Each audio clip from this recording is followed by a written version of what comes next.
kubw'abayobozi b'iki gicaniro b'iyitimu abagize ubuyobozi bwa Nibature. Turabizi ko ibi bintu tubibona gutya, ariko hari timu nini ibiri inyuma yabyo iba yateguye kugira ngo tuze kubona amateraniro meza, tunagire n'ibihe byiza byo kuganira. Ndagira ngo mu izina wenda rya timu yose dushimire mwene data Aimable ubahagarariye.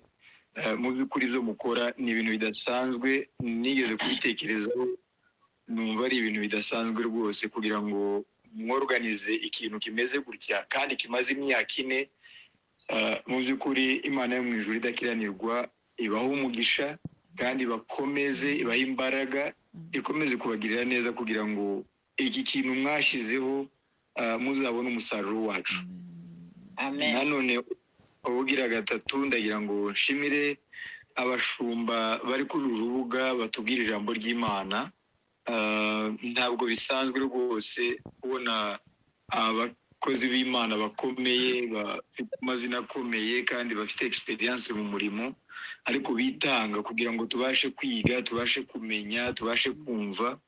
Mu by'ukuri Imana yo mu ijuru ibaho umugisha. Nagize igitekerezo ndimo kumva amagambo avugirwa hano, ndavuga ngo ese aba bakozi b'Imana ko bamwe wenda barimo gusaza, abandi we n'imbaraga z'umubiri zitangiye kuba nkeya, ese inyuma yabo hariho bande bashobora kuzasigarana uyu murimo bazi iryo jambo ry'Imana mu buryo wumva ijambo ry'Imana ukibaza ngo ese nsoma Bibiliya cyangwa hari abandi barisoma mu bundi buryo. Ni ukuri Imana ibaho umugisha kandi Imana ikomeze kubungura ubwenge no guhishurirwa ijambo ry'Imana. Nanone sinareka gushimira buri muntu wese ugira uruhare. Murabona ko kubyuka aya masaha bamwe baba hakiri nijoro, abandi abahakiye bari mu kazi gatandukanye, bari mu mirimo itandukanye, ariko umuntu wese ugira uruhare agafata umwanya wo kubyuka cyangwa se umwanya wo kwicara isaha irenga amasaha 2, agakoresha internet ye, agakoresha umwanya we, agakoresha ubushobozi, Imana yo mu ijuru ibaho umugisha. Amen. Rero turashima Imana ko natwe uyu munsi tugize amahirwe yo kuganira ijambo ry'Imana. Mu by'ukuri turi batoya, haba mu myaka ndetse no mu ijambo ry'Imana, ariko ubu ni ubuntu bw'Imana tuba tugiriwe kugira ngo tubashe kuganira, tubashe kuvuga ijambo ry'Imana, kuko ijambo ry'Imana riraremereye, riteye ubwoba, rikwiye kuvugwa n'abera n'abamarayika b'Imana, ariko kugira ubuntu bwo kubivuga turabishimira Imana. Imana ishimwe cyane. Amen. Ndatinze rero ndagira ngo dusome ijambo ry'Imana tuza guhagararaho. Uyu munsi ni umunsi w'icumweru, ntabwo ndi butware umwanya munini. Turaza gukoresha umwanya muto kugira ngo abantu bitegure amateraniro kubo bwakeye, ndetse n'abandi bari mu yindi mirimo tubareke. Tugiye gusoma ijambo ry'Imana. Ndasoma ahantu habiri. Ngiye gusoma mu gitabo urwandiko Pawulo yandikiye Abaefeso igice cya mbere umurongo wa 15 ndageza ku 21. Abaefeso, urwandiko Pawulo yandikiye Abaefeso igice cya mbere umurongo wa 15 n'uwa 20 kugeza kuri 21. Ndongera nze gusoma urwandiko nanone Pawulo yandikiye Abakorinto rwa mbere igice cya 15 umurongo wa 12 kugeza ku 20. Reka wabite Bibiliya dufatikanye gusoma, nimba hari n'utabifite aze gukurikira. Biravuze ngo nico gituma naje maze kumva uburyo mwizera umwami Yesu mugakunda abera bose, mbashimira Imana urudaca nkabasabira uko nsenze, kugira ngo Imana y'umwami wacu Yesu Kristo ariyo data wa twese w'icyubahiro ibaha umwuka w'ubwenge no guhishurirwa bitume muyimenya, ngo amaso y'imitima yanyu abone uko ahweza, mumenye ibyo mwiringizwa n'iyabahamagaye, mumenye n'ubutunzi bw'ubwiza bw'ibyo azaraga abera, mumenye n'ubwinshi bw'imbaraga zayo. Aha niho nza guhagarara. Imbaraga zayo, ngo mumenye n'ubwinshi bw'imbaraga zayo butagira akagero, izo iha twebwe abizera, kuko nk'uko imbaraga z'ububasha bwayo bukomeye ziri. 20 yakoreye muri Kristo ubwo yamuzuraga mu bapfuye, ikamwicaza iburyo bwayo ahantu ho mu ijuru, imushize hejuru y'ubutware bwose n'ubushobozi bwose n'imbaraga zose n'ubwami bwose n'izina ryose rivugwa uretse muri iki gihe ahubwo no mu bizaza. Amen. Amen. Amen. Reka twongere dusome nanone urwandiko Pawulo yandikiye ab'Ikorinto rwa mbere igice cya 15 umurongo wa 12 tugeze kuri 20. Muri hangana n'ubwo nsomye ahantu harehare ariko ndaza gukoresha umwanya muto kandi turaza gufashwa n'ijambo ry'Imana. Abakorinto ba mbere 15 umurongo wa 12 ngo ariko ubwo abantu babwiriza ibya Kristo yuko yazutse bamwe muri mwe bavuga bate yuko ntawuzuka. Niba ntawuzuka na Kristo ntarakazuka. Kandi niba Kristo yazutse izo tubwiriza n'ubusa n'iby'ubusa no kwizera kwanyu kuba kubaye ukubusa. Ndetse natwe tuba tubonetse ko turi abagabo bo guhamya Imana ibinyoma. Twayihamije yuko yazuye Kristo uwo itazuye niba bapfuye batazuka. Niba bapfuye batazuka na Kristo ntarakazuka. Kandi niba Kristo atazutse kwizera kwanyu ntikugira umumaro ahubwo muracyari mu byaha byanyu. Kandi niba bivuze bityo n'abasinziriye muri Kristo bararimbutse. Niba muri ubu bugingo Kristo ariwe twiringiye gusa tuba duhindutse abo kugirirwa impuhwe kuruta abandi bantu bose. 20 ariko noneho Kristo yarazutse niwe muganura w'abasinziriye. Haleluya. Amen. Amen.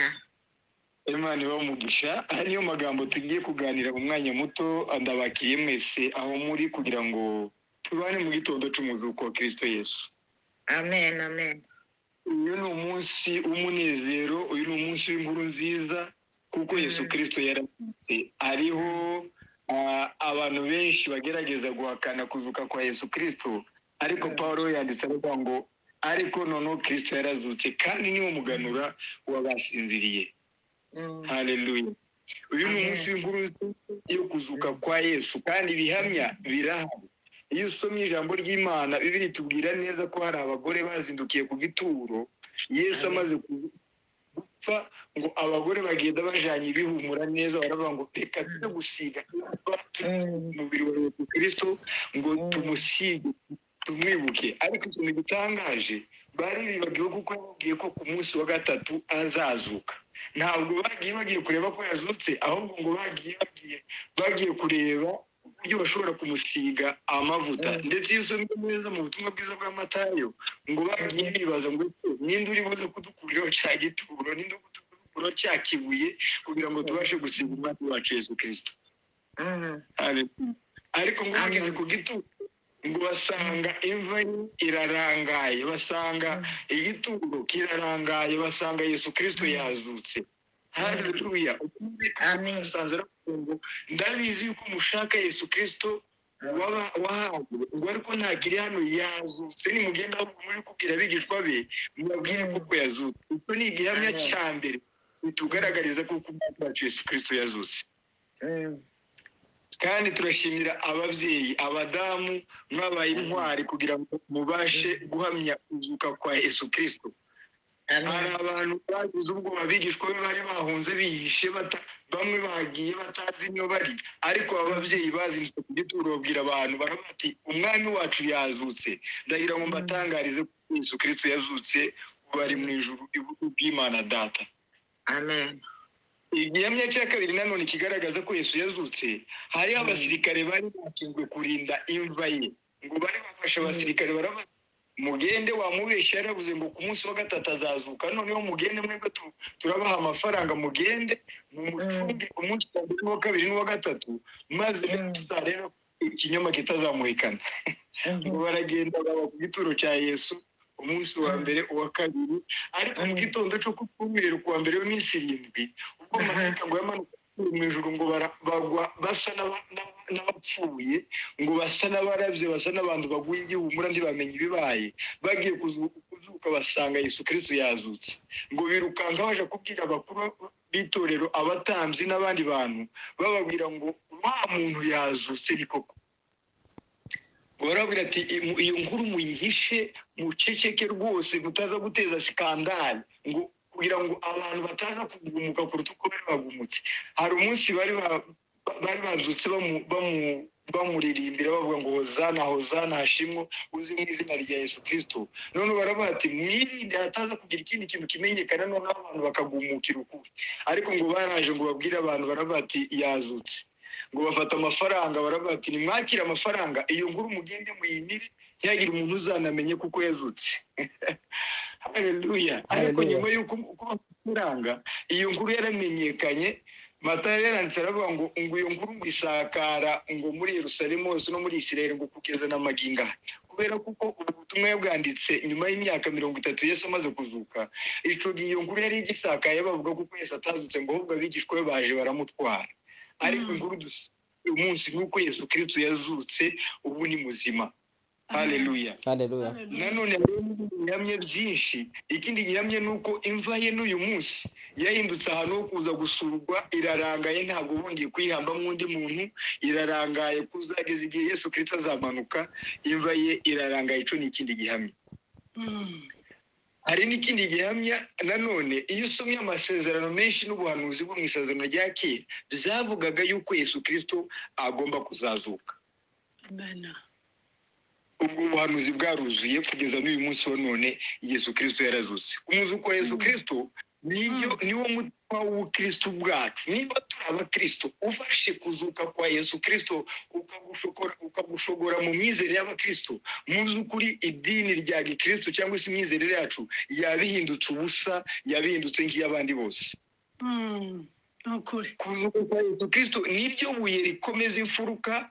Mu Cyongereza baravuga ngo ni cornerstone y'Ubukristo. Ni ukuvuga ngo iyo ukuyemo iryo buye, iyo ukuyemo kuzuka kwa Yesu Kristo, ni ngo gukuramo ibuye rikomeza imfuruka, inzu yose ishobora kugwa umwanya wose.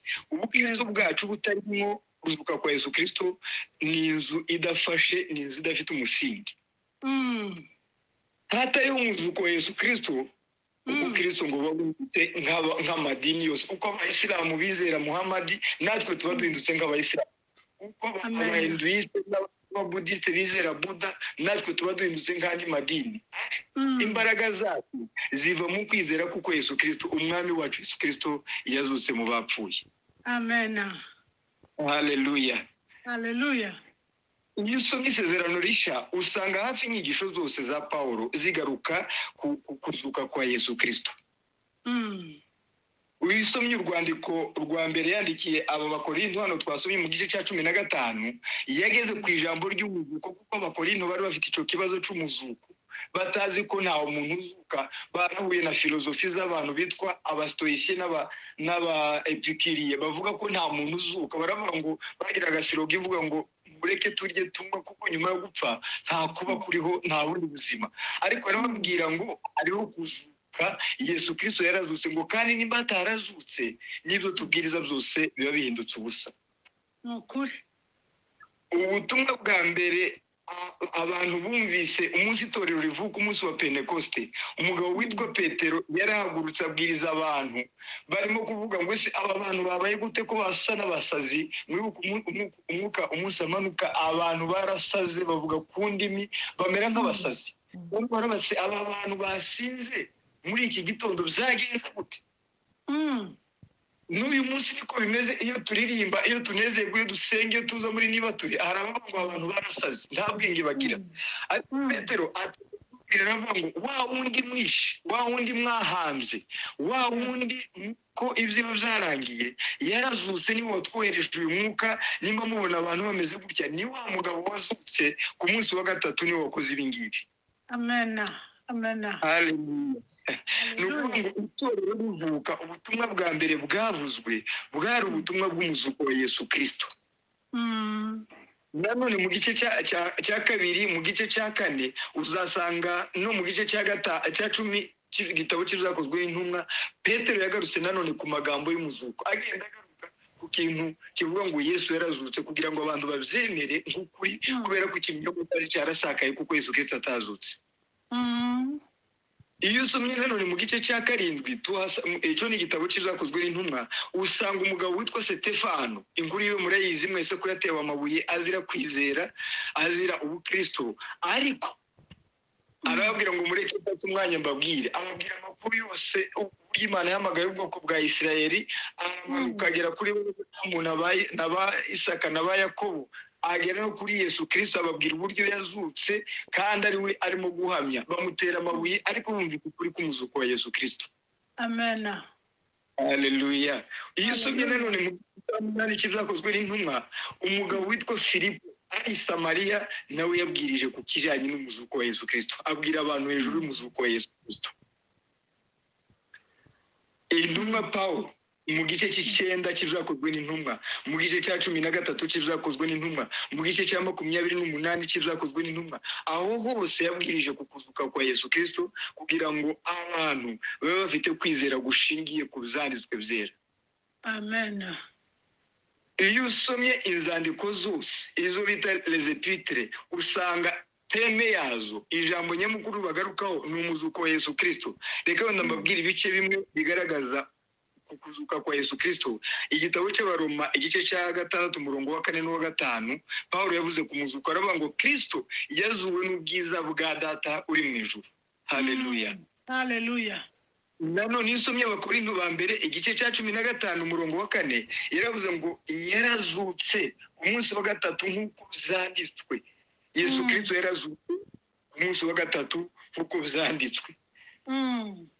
Nanone isomye mu Bakorinto ba kabiri igice cya 4 umurongo wa 14, haravuga ngo tuzi ko iyazuye umwami Yesu Kristo izatuzurana nawe kandi izatwishirana namwe. Haleluya. Uyu ni Paulo wabwiraga abakristo b'i Korinto.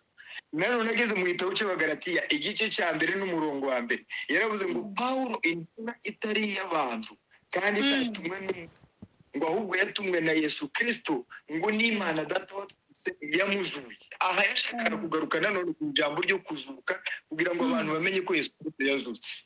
Amen.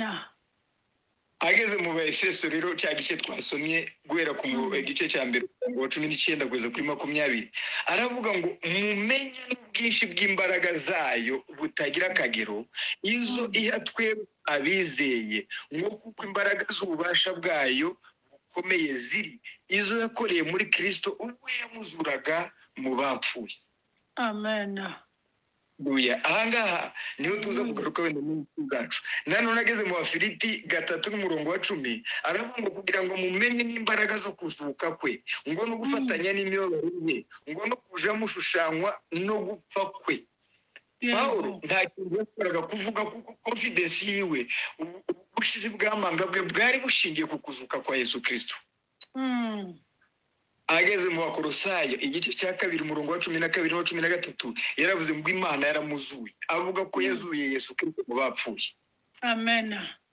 Ageze mu Batesalonike ba mbere igice cya 1 n'umurongo w'9 kugeza ku wa 10, aravuga ngo mubone uko mukorera Imana nyakuri, ngo kandi ihoraho, ngo no gutegereza umwana wayo uzava mu ijuru ubwo yazuye mu bapfuye, ari we Yesu uzadukiza umujinya uza gutera. Yesu ashimwe cyane. Amen. Hanyuma Petero nawe yongeraho mu gitabo cya Petero wa mbere igice cya 1 n'umurongo wa 3, aravuga ngo Imana y'umwami wa Yesu Kristo ari nayo se ishimwe kuko yatubyaye ubwa kabiri, ngo kuko imbabazi zayo nyinshi ziri, ngo kugira ngo tugire ibyiringiro bizima, ngo tubiheshejwe no kuzuka kwa Yesu Kristo. Nanone intumwa Yohana mu byahishuriye Yohana igice cya 1 n'umurongo wa 17 n'uwa 18, arimo kuvuga ivyerekeye ku kirwa cya Patimo. Yaravuze ngo mubonye ntyo, ngo nipita hasi imbere ye, ngo usa n'upfuye, ngo hanyuma ngo ashiraho ukuboko kwe kuburyo ngo arambwira ati ngo witinya, ngo ndi uwa mbere kandi ndi uw'imperuka, ngo kandi uhoraho, ngo icyo akora nari narapfuye ariko none dore horaho iteka ryose, ngo kandi ifite imfunguzo n'iz'ikuzimu. Haleluya. Amen. Amen.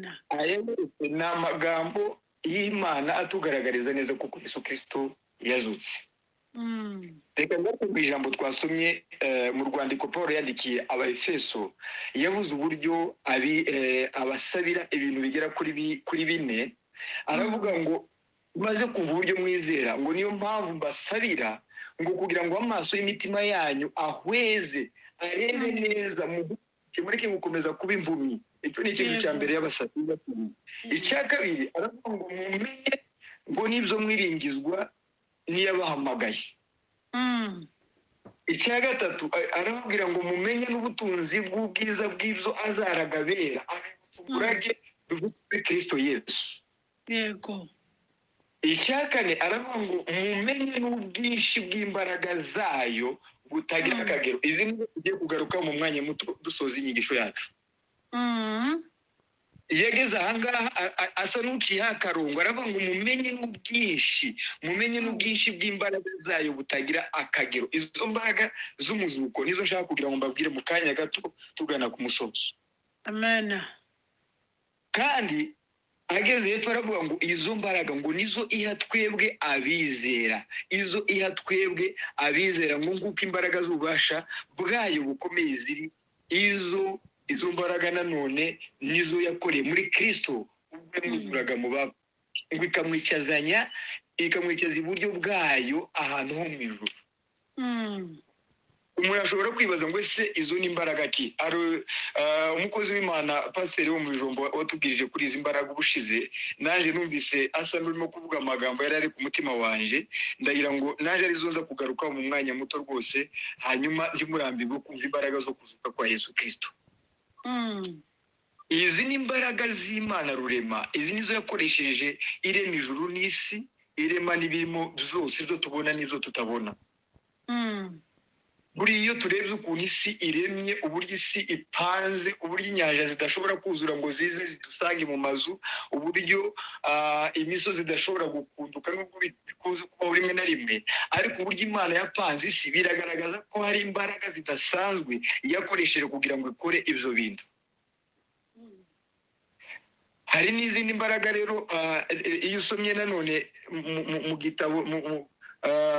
gitabo cy'Ikigiriki cyangwa se mu rurimi rw'Ikigiriki zitwa ngo n'imbaraga zitwa dunamis, n'imbaraga zikora ibyo umwana w'umuntu adashobora gukora ari mu mubiri. Izi ni imbaraga udashobora kwiga mu ishuri. Izi ni imbaraga umuntu adashobora kuragwa n'ababyeyi. Izi ni imbaraga udashobora kugenda mu malaboratware no mu mareshershe mu bitabo z'ubushakashatsi ngo uzibone, ngo uzige, uzimenye. Ni imbaraga z'Imana. Izi mbaraga nizo zashoboje umukecuru witwa Sara asama inda akabyara umwana mu myaka y'ubukecuru, mu myaka 95. Bibiliya iravuga ngo yari amaze gucura kabiri. Ubundi menopause cyangwa se gucura biba mu myaka 45 cyangwa se kuri 50. Ariko Sara afite imyaka 95 arasama abyara umwana w'umuhungu witwa Isaka. Izo mbaraga zakoreye muri ubwo bushobozi ni imbaraga zitwa dunamis, ni imbaraga z'Imana zidatangwa n'imiti y'abaganga, zidatangwa n'ibihuru abantu banyweye cyangwa se n'ibinini abantu banyweye. Ni imbaraga z'Imana. Amen. Haleluya. Haleluya. Haleluya. Ni imbaraga nanone iyo usomye muri Bibiliya nizo mbaraga zazimije umuriro kugira ngo ntibashe gutwika umusore witwa abasore bitwa Saduraka na Meshaki na Abedenego, ngo bamaze kwanga kuramya igishushanyo ngo barabafata babata mu itanura ryaka umuriro. Ariko ngo bagezeyo basabye imbaraga zitari iz'abantu, imbaraga zitari iz'amazi, imbaraga zitari iz'imyambaro bari bambaye. Imbaraga Imana yakoresheje izura Yesu Kristo ngo ziba zageze mu muriro. Umuriro uhinduka nk'umuyaga, umuriro uhinduka ikintu gisanzwe, ngo bavuyemo nta n'urugohe rwabo rwahiye, nta musatsi wahiye, ngo batanahumura n'umwotsi nk'abantu bavuye mu muriro. Imana ishimwe, Imana ishimwe. Imbaraga zisanzwe, izi si imbaraga za kimuntu. Izo mbaraga nanone nizo zabanye na Daniyeli mu rwobo rw'intare. Ziragenda zimara y'intare, ziragenda zifunga akanwa k'intare, intare zikabona Daniyeli ni mugenzi wazo, zikamureba zikabura apeti. Ntawe uzi iyo fenomene y'abantu bavandimwe. Ubajije umuntu wese ni gute Daniyeli yagiye mu rwobo rw'intare akavamo, yokubwira ngo izo mbaraga natwe ntituzizi, ariko ni imbaraga z'Imana, ni imbaraga zitagira akagero. Amen. Haleluya. Haleluya. Haleluya. Yesu ashimwe cyane. Imana ishimwe ni ukuri. Izo nizo mbaraga yakoresheje azura Lazaro. izo ni imbaraga z'Imana. Oh, haleluya. Hallelujah. Hallelujah. Ndagira ngo rero izi mbaraga tuzumve muri iki gitondo, twumve imbaraga z'umuzuko. Kandi umuntu wese wizeye Kristo izo mbaraga yarazihawe. Yego, Imana Kuko ishimwe. ngo iziha twebwe abizera. Ubushize pasiteri yatubwiye ijambo ryo kwizera, umushumba wacu uri muri Amerika yatubwiye hejuru imbaraga zo kwizera, imbaraga zikora ibitangaza. Izo mbaraga zihabwa abizera. Ariko igitangaje ni uko kenshi tuganya nk'abadafite izo mbaraga, tukarira nk'abadafite izo mbaraga. Iyo dutewe n'ikibazo usanga turimo turiganyira tukavuga ngo ese turabigenza gute, biragenda gute ko dushize, noneho tukarira nk'abandi bose. Kutizera. Ariko ndagira ngo dubutse muri iki gitondo cya none dufite imbaraga z'umuzuko. Haleluya. Hallelujah. Izo mbaraga ziri kumwe natwe, izo mbaraga ziri mu itorero, niziha twebwe abizera Yesu Kristo. Icyampa uyu munsi tugahabwa izo mbaraga tukongera tukazikoresha, itorero ntabwo ryakomeza kuba nk'uko rimeze uyu munsi wa none. None turasa nkaho imbaraga zisa n'izashize, turimo kubazanya ngo ese bya bitangaza intumwa zakoraga byagiye hehe? Ariko izo mbaraga zirahari kandi ziri muri twebwe, gusa nuko tutazikoresha, nuko tutazizi, nuko tudatahura ko Imana yaziduhaye. Yego. Yesu ashimwe cyane. Amen.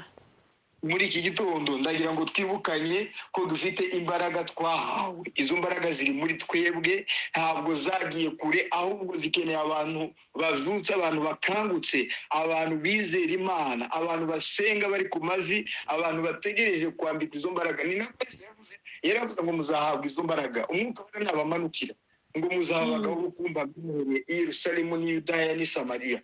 Nizo zatumye ba Petero ubwo bihakanaga Yesu bari batarahabwa izo mbaraga, ariko bamaze kwakira zazuye Yesu Kristo, imbaraga z'umwuka wera, bahamiriza abantu ngo abwirize ikibwirizwa cyo kimwe hakizwa abantu 3,000. Uyu munsi wa none izo mbaraga ziracyahari. Mwibuke ijambo Pawulo yavuze, aravuga ngo ubutumwa bwiza ngo ntibukoze isoni, ngo ni imbaraga y'Imana. Haleluya. Amen. Imbaraga zinjira mu mutima w'umupagani, imbaraga zinjira mu muntu utizera Imana zikamuhindura. Ntutekereze ko ari imbaraga z'umubiri, ntabwo ari imbaraga z'inyama n'amaraso. Nimba umuntu ashobora gusengera umuntu w'umupagani wari mu nzoga, wari mu businzi n'ubusambanyi, akabuvamo, ntimutekereze ko ari imbaraga z'umubiri ziba zakoreshejwe. Imbaraga z'Imana. Ariko akenshi tuba tugira ngo wenda ni ikindi kintu. Hari imbaraga rero ziri surnaturere, n'imbaraga ziruta izisanzwe, n'imbaraga ziruta iziduta. Ubundi umuntu avukana imbaraga, hari ibyo dushobora guterwa kubera imbaraga z'umubiri, hari ibyo dushobora gukora kubera imbaraga z'umubiri, ariko ibyo tudashobora gukora biciye mu mbaraga z'umubiri, izo zitwa imbaraga z'umuzuko wa Yesu Kristo. Yego. Izo rero nizo iha twebwe abizera.